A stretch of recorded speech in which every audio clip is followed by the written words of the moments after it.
मैं Bajrang Swami, assistant professor history, government college Uniara Tonk. प्यारे विद्यार्थियों, आज हम आधुनिक भारत के एक महत्वपूर्ण अध्याय के बारे में अध्ययन करेंगे।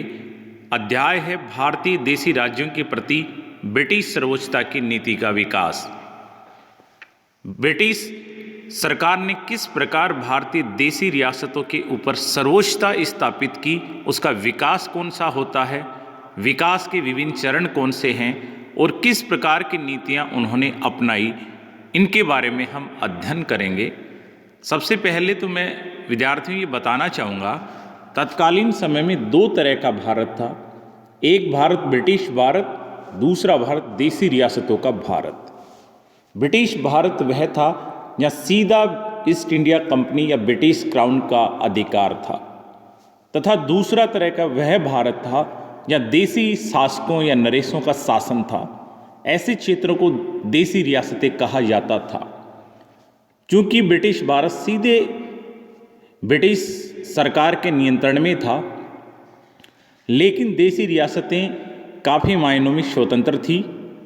लेकिन धीरे धीरे इन रियासतों पर भी किस प्रकार ब्रिटिश प्रभुत्व स्थापित हुआ, किस प्रकार ब्रिटिश सर्वोच्चता स्थापित हुई, इसका अध्ययन हम इस वीडियो में करेंगे। इस टॉपिक के लगभग 2 वीडियो बनेंगे। आज हम पहले भाग का वीडियो बना रहे हैं। निश्चित रूप से आपको इस टॉपिक को पढ़ने के बाद काफ़ी फ़ायदा होगा और मैंने प्रयास किया है कि इस टॉपिक से तमाम फैक्चुअल और डिस्क्रिप्टिव जो चीज़ें हैं जो आपके लिए उपयोगी हैं, उनको डालने का प्रयास किया है। यद्यपि हर टॉपिक में सुधार की गुंजाइश अवश्य बनी रहती है, कुछ तकनीकी सीमाएं भी होती हैं, इस कारण चाहकर भी सब चीज़ें नहीं डाल पाते। लेकिन मैंने जो आपके लिए उपयोगी हैं उन हर पॉइंट्स को पीपीटी के माध्यम से इस वीडियो में डालने का प्रयास किया है। जैसा चैप्टर का नाम है ब्रिटिश सर्वोच्चता की नीति। सामान्यतः ब्रिटिश सरकार ने धीरे धीरे देशी रियासतों को किस प्रकार अपने नियंत्रण में किया और किस प्रकार से उनके ऊपर अपना अधिकार एक शक्ति की तरह हो गया, उनको अपनी अधीनस्थ इकाई के रूप में निर्माण कर लिया। इसी नीति को हम सर्वोच्चता की नीति कहते हैं। सर्वोच्चता शब्द यहाँ पे ब्रिटिश प्रभुत्व को जमाता है कि ब्रिटिश सत्ता केवल ब्रिटिश भारत में ही सर्वोच्च नहीं थी, बल्कि देशी रियासतों में भी सर्वोच्च हो गई थी। ये सर्वोच्च कैसे होती है, किस किस गवर्नर जनरल के काल में कैसे कैसे होती है और सर्वोच्चता को अपनाने के लिए उन्होंने कौन कौन सी नीतियां अपनाई, इन सब चीज़ों का अध्ययन हम इस वीडियो में करेंगे। ये प्रतियोगी परीक्षाओं की दृष्टि से अत्यंत महत्वपूर्ण टॉपिक है। उम्मीद है मुझे यदि आप इसको तरीके से देखेंगे, सुनेंगे, समझेंगे तो आपको निश्चित रूप से एग्जाम में लाभ होने वाला है। तो हम टॉपिक की अब शुरुआत करते हैं। जैसा नाम है देशी राज्यों की प्रति ब्रिटिश सर्वोच्चता की नीति, कि जब ईस्ट इंडिया कंपनी का बंगाल में प्रथम राज्य की स्थापना हुई, उससे पूर्व और उसके बाद में किस तरह की नीतियां अपनाई सरकार ने। यद्यपि इनको मूल रूप से 5 भागों में अध्ययन की दृष्टि से इतिहासकारों ने विभाजित किया है, लेकिन मौलिक दृष्टि से देखा जाए तो अलग अलग रियासतों के साथ अलग अलग नीतियां भी इन्होंने अपनाई। लेकिन हम अध्ययन की दृष्टि से इनको 5 मुख्य नीतियों में विभाजित करते हैं। कैसे कैसे होता है वो देखेंगे। ब्रिटिश सरकार ने भारतीय रियासतों को विभिन्न नीतियों के माध्यम से अपने नियंत्रण और अधिकार में लाने का प्रयास किया। प्रायः ब्रिटिश सत्ता और भारतीय रियासतों के बीच के संबंधों के संबंध में सर्वोच्चता शब्द प्रयोग में लिया जाता है। पैरामाउंटेसी शब्द इंग्लिश में काम में लेते हैं। यह सर्वोच्चता ब्रिटिश सरकार ने अलग अलग तरीके से अलग अलग रियासतों के साथ स्थापित की। रियासतों के प्रति अपनाई गई नीति की जानकारी हमें मुख्य रूप से 2 पुस्तकों में मिलती है कि ब्रिटिश सरकार के भारतीय देशी रियासतों के साथ किस प्रकार के रिलेशन थे। इनकी जानकारी हमें मूल रूप से 2 पुस्तकों में मिलती है। इन लोगों ने अपनी पुस्तक में इन संबंधों को उजागर किया है। ऐसे 2 व्यक्ति थे। पहला व्यक्ति जो पूरा सबसे फर्स्ट हिस्टोरियन जो व्यक्ति थे वो थे सर ली वार्नर। उन्होंने 1910 में एक बुक्स लिखी, the native state of India. इस बुक में पहली बार ब्रिटिश सरकार और देसी रियासतों के बीच के जो संबंध हैं उनकी व्याख्या की और उन्होंने इन संबंधों को 3 नीतियों के माध्यम से प्रकट किया था। द्वितीय जो पुस्तक है वह थी British policy towards Indian states. ये के.एम. पणिकर द्वारा लिखी गई थी। इस प्रकार 2 ऐसी पुस्तकें हैं जिनमें हमें ब्रिटिश सर्वोच्चता की नीति का वर्णन मिलता है। पहला उल्लेख ली वार्नर की नेटिव स्टेट ऑफ इंडिया में मिलता है जो 1910 में प्रकाशित हुई थी। द्वितीय book British policy toward Indian state, ये के.एम. पणिकर की पुस्तक है, इसमें इनका उल्लेख मिलता है। यदि आपसे पूछा जाए कि कौन सी पुस्तक में देसी रियासत और ब्रिटिश भारत के बीच के संबंधों का पहली बार वर्णन मिलता है, sir Lee Warner 1910 the native state of India में। अब हम देखते हैं सबसे पहले भारतीय राज्य और ब्रिटिश सत्ता के बीच के संबंधों को ली वार्नर ने अपनी पुस्तक में 1910 में दिया था और उन्होंने देसी रियासत ब्रिटिश भारत के जो संबंध हैं उनको 3 चरणों में 3 नीतियों के माध्यम से प्रकट किया। क्योंकि ये 1910 में आई थी इसलिए 1910 तक के संबंधों को तो ये ठीक ठाक प्रस्तुत करती है, लेकिन चूंकि ब्रिटिश सत्ता 1947 तक रही इसलिए वास्तविक रूप से संबंधों के अध्ययन करने के लिए फिर कालांतर में इतिहासकारों ने उनको 5 चरणों में रखना समीचीन समझा। तो हम उनके 5 चरणों का अध्ययन करेंगे, लेकिन उससे पहले हम ली वार्नर के द्वारा दिए गए 3 जो नीतियां हैं, 3 चरण हैं, उनको देखते हैं। ली वार्नर ने पहला चरण दिया घेरे की नीति या रिंग फेस की नीति। ली वार्नर ने बताया कि 1765 से 1813 तक ब्रिटिश भारत और देसी रियासतों के बीच की जो नीति थी वो घेरे की नीति या रिंग फेस की नीति थी। द्वितीय नीति अधीनस्थ पृथक्करण की नीति, जैसा शब्द में ही लिखा है, अधीनस्थ बनाया फिर पृथक किया, सभी रियासतों को धीरे धीरे अपना अधीनस्थ बनाकर उन रियासतों को आपस में एक दूसरे से पृथक्करण किया। जैसा हम सहायक संधियों के माध्यम से देखेंगे तो यह नीति 1818 से 1857 के बीच रही। घेरे की नीति जो हमने पहली बार पढ़ी है उसमें 1813 की जगह 1818 है, मिस प्रिंटिंग से 1813 लिखा गया। तो अधीनस्थ पृथक्करण की नीति 1818 से 1857 के मध्य रही। सबऑर्डिनेट आइसोलेशन पॉलिसी जिसको हम कहते हैं। तृतीय अधीनस्थ संघ की नीति सबऑर्डिनेट यूनियन पॉलिसी 1857 से 1910। इसका तात्पर्य क्या है कि उनको अधीनस्थ बनाया लेकिन साथ साथ संघ भी बनाने की प्रवृत्ति थी, सब रियासतों को जोड़कर एक सेंटर के अधीन लाने के प्रयास भी हो रहे थे। लेकिन ली वार्नर का वर्णन 1910 तक तो ठीक है, लेकिन आज़ादी तक के संबंधों का सही अध्ययन करने के लिए हमें देसी रियासत और ब्रिटिश सत्ता के संबंधों को 5 चरण में विभाजित करना होगा, जो चरण निम्नलिखित हैं। पहला, कंपनी द्वारा भारतीय रियासतों के बराबर दर्जा प्राप्त करने के लिए संघर्ष 1740 से 1765 तक। ईस्ट इंडिया कंपनी का एक ही प्रयास था कि वह भी भारत के अंतर्गत एक देसी रियासत की भांति स्वीकार हो जाए या एक स्वतंत्र राज्य के रूप में अन्य जो भारतीय राज्य हैं वो उनको स्वीकार कर लें। तो पहला प्रयास 1740 से 1765 तक ईस्ट इंडिया कंपनी ने ऐसा प्रयास किया कि मुझे भी अन्य राज्य या रियासतों के समकक्ष एक राज्य का दर्जा प्राप्त हो जाए। द्वितीय, कंपनी की घेरे की नीति 1765 से 1813 तक, रिंग फेंस की पॉलिसी हम कहते हैं कि कंपनी ने खुद का एक घेरा बनाया और उस घेरे के चारों तरफ ऐसे राज्य बनाने के प्रयास किए कि खुद के ऊपर आक्रमण होने से पहले वे राज्य उस आक्रमण को झेल लें, अर्थात बफर स्टेट बनाया। अर्थात खुद के ऊपर आक्रमण होने से पहले संबंधित जो राज्य हैं उनके ऊपर पहले आक्रमण होगा तो खुद का राज्य बचा रहेगा, लेकिन हो सकता है पड़ोसी राज्य की हार न हो जाए, इसलिए कंपनी ने पड़ोसी राज्य की सीमाओं की सुरक्षा की भी गारंटी ली ताकि पड़ोसी राज्य के ऊपर भी आक्रमण नहीं होना चाहिए। इसलिए उन्होंने घेरा बनाने की, रिंग बनाने की कोशिश की 1765 से 1813 के मध्य। तृतीय नीति अधीनस्थ पृथक्करण की नीति, सबऑर्डिनेट आइसोलेशन की पॉलिसी 1813 से 1857 के मध्य। इस नीति के तहत जैसा नाम में है, पहले उनको अधीनस्थ बनाया, फिर आपस में पृथक्करण किया। किस प्रकार ये संधियां अपनाएगी वो हम आगे देखेंगे। चतुर्थ, अधीनस्थ संघ एवं सहयोग की नीति 1858 से 1935 तक अधीनस्थ संघ भी बनाया और जहाँ जहाँ लगा कि देसी रियासतों से सहयोग की जरूरत है वहाँ पे सहयोग भी लिया। पांचवी, बराबर के संघ की नीति 1935 से 1947 तक उन्होंने प्रयास किया कि देसी रियासतें एक संघ का हिस्सा होनी चाहिए, इसलिए उन्होंने प्रयास किया। तो ये 5 चरण हैं, ये 5 नीतियां हैं जो देसी रियासत और ब्रिटिश भारत के संबंधों की सही व्याख्या करती हैं। हालांकि पूर्ण रूप से ये विभाजन भी वैज्ञानिक नहीं है, लेकिन अध्ययन की दृष्टि से ये सबसे अच्छा वर्गीकरण है।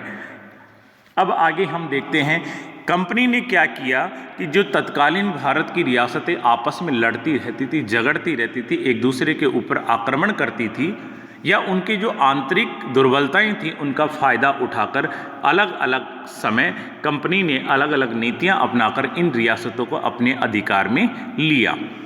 जैसा लिखा हुआ है, कंपनी ने इन रियासतों के आपसी संघर्ष तथा आंतरिक दुर्बलता से लाभ उठाकर अपने नियंत्रण में लिया।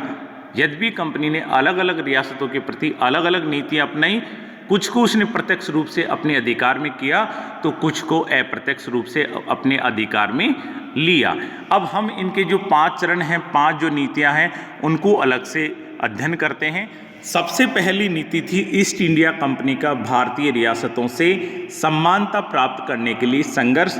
पहले अध्ययन किया, यह नीति 1740 से 1765 के बीच ईस्ट इंडिया कंपनी के द्वारा अपनाई गई।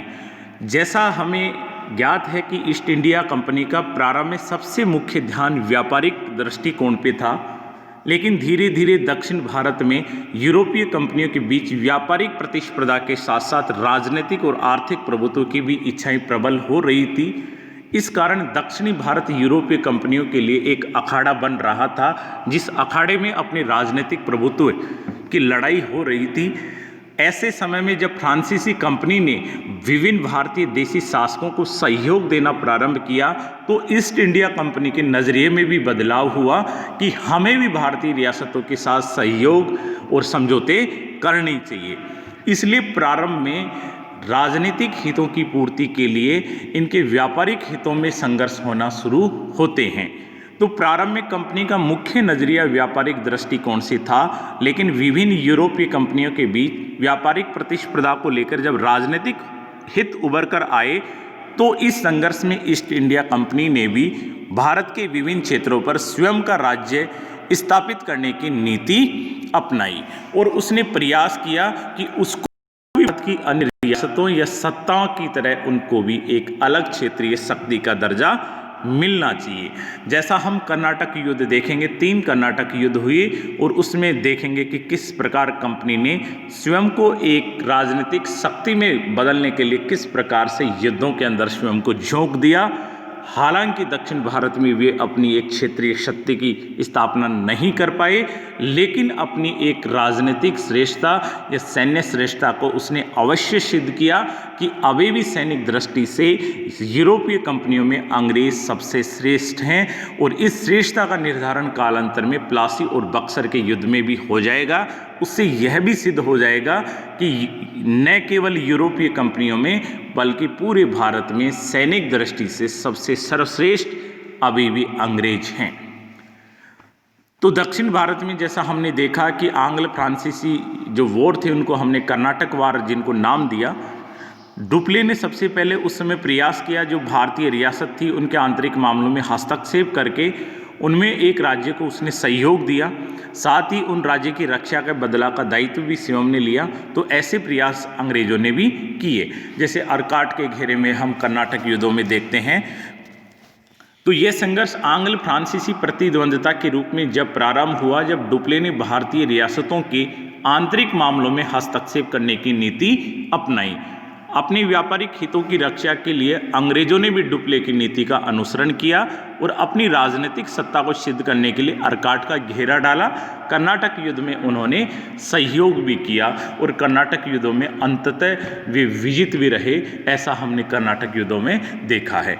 उसके बाद में इन्होंने अपनी एक स्वतंत्र राजनीतिक सत्ता स्थापित करने के लिए सबसे ज़्यादा ध्यान इन्होंने बंगाल की ओर दिया, क्योंकि बंगाल उस समय का भारत के सबसे समृद्ध क्षेत्रों में से एक था। इतिहासकार ऐसा कहते हैं कि यूरोप में जितनी भी व्यापारिक वस्तुएं एशिया से जाती थी उनका 60% हिस्सा अकेले भारत के बंगाल से निर्यात होता था। पूरे एशिया महाद्वीप की जितनी वस्तुएं यूरोप में जाती थी उन वस्तुओं का 60% हिस्सा अकेला बंगाल निर्यात करता था। इसलिए बंगाल ईस्ट इंडिया कंपनी के काफ़ी उद्देश्यों को पूरा कर सकता था। इस प्रयास के लिए उन्होंने बंगाल की ओर ध्यान दिया। बंगाल में उन्होंने बंगाल के नवाब को हराने के लिए प्लासी और बक्सर के 2 बड़े युद्ध भी लड़े, जिनको इतिहास के युगांतकारी परिवर्तन में से एक माना जाता है। प्लासी और बक्सर के युद्ध के बाद प्रथम ब्रिटिश राज्य की भारत में स्थापना हुई। ये एक स्वतंत्र राज्य की स्थापना करने में सफल होते हैं और इसी के साथ ही ब्रिटिश भारत भी एक तरीके से भारत में नई सत्ता बनकर उभरता है। अन्य जो राज्य थे उनकी भांति एक ब्रिटिश राज्य भी स्थापित हुआ। तो ये स्वीकार हुआ कि भारत में अन्य शासकों की भांति कुछ शासक अंग्रेज भी हैं।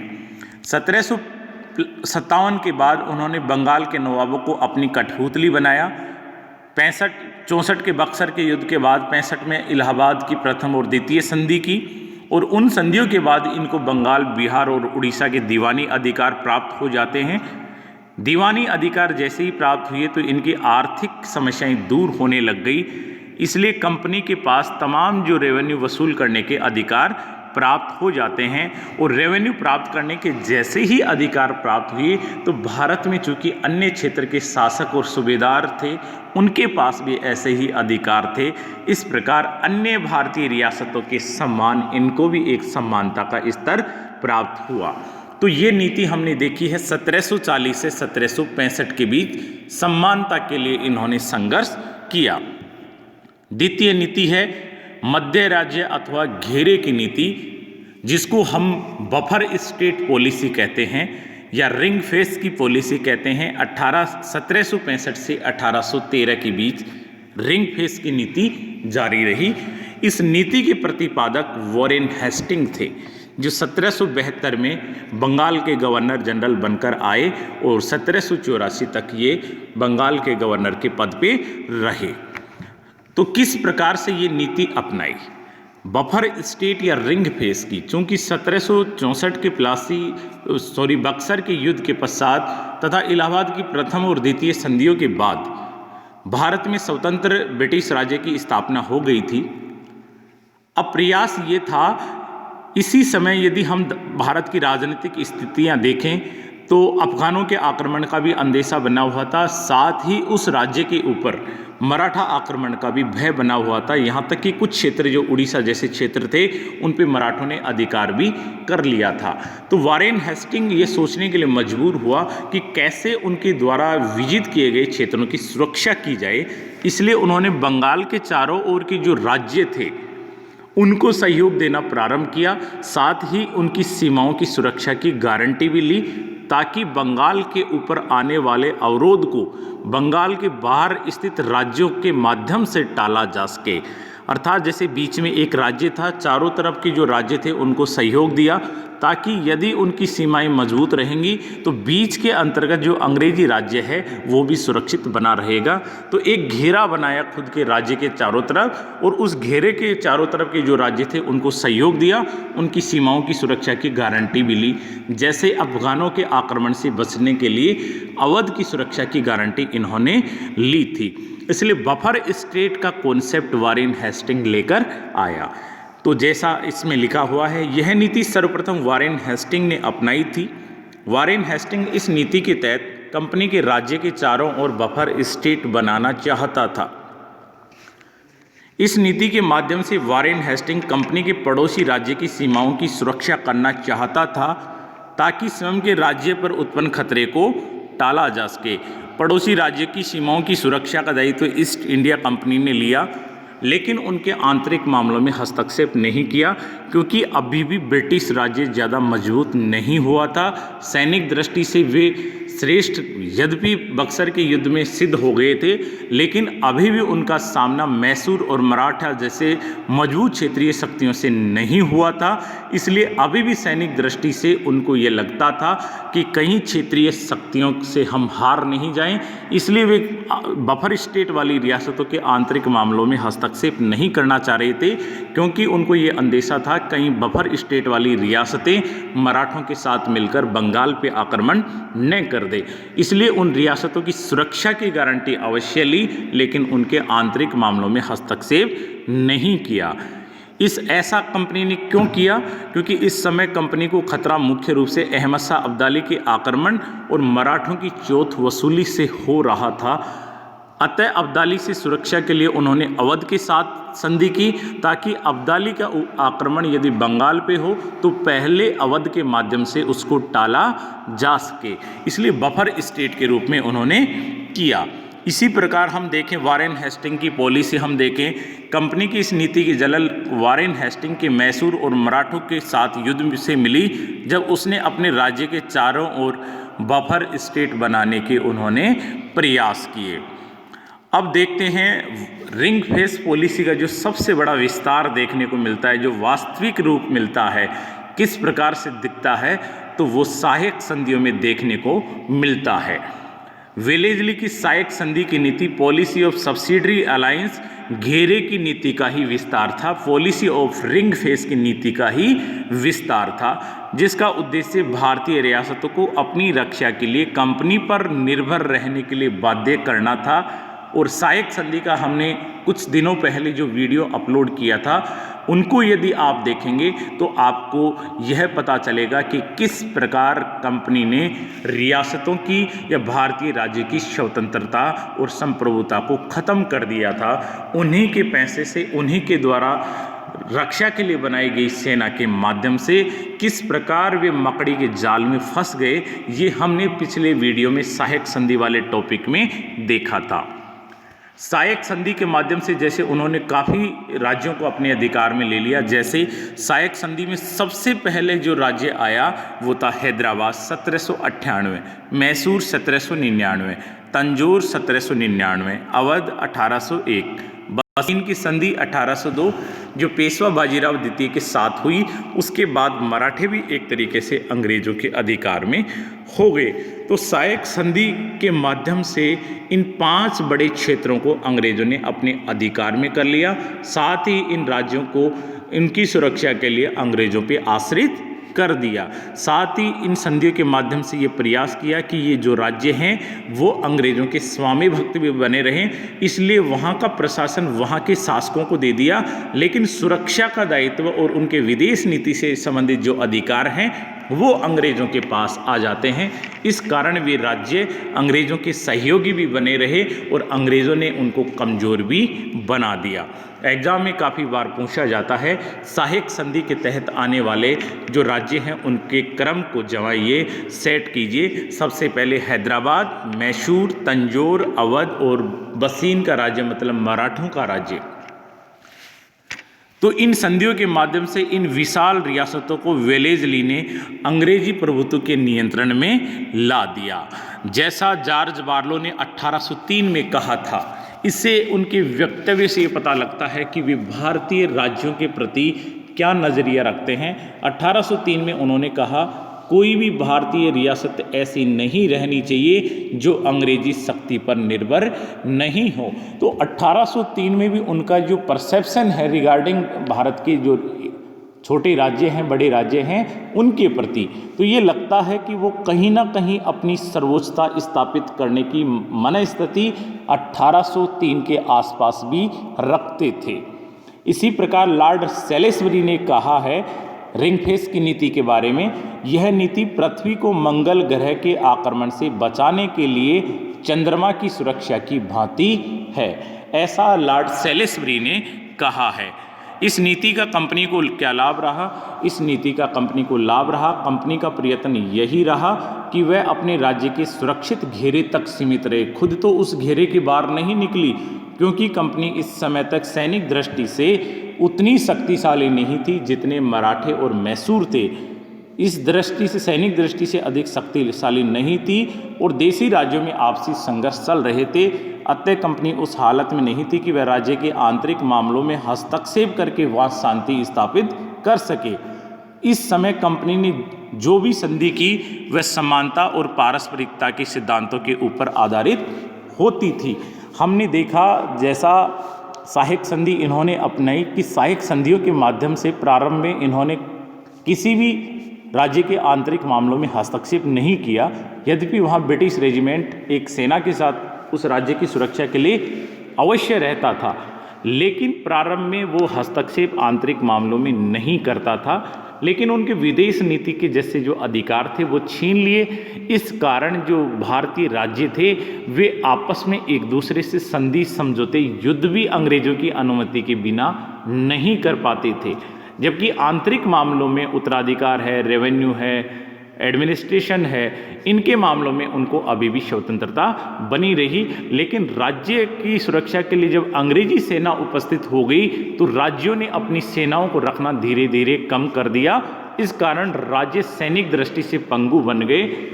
यदि आगे कभी अंग्रेजी हस्तक्षेप उनके दरबार में हुआ तो उसका सामना करने के लिए भी सेनाएं राजाओं के पास नहीं थी। इसलिए धीरे धीरे सभी राज्य, सभी रियासतें अंग्रेज़ों के ऊपर आश्रित हो गई। आगे हम अगले वीडियो में अध्ययन करेंगे।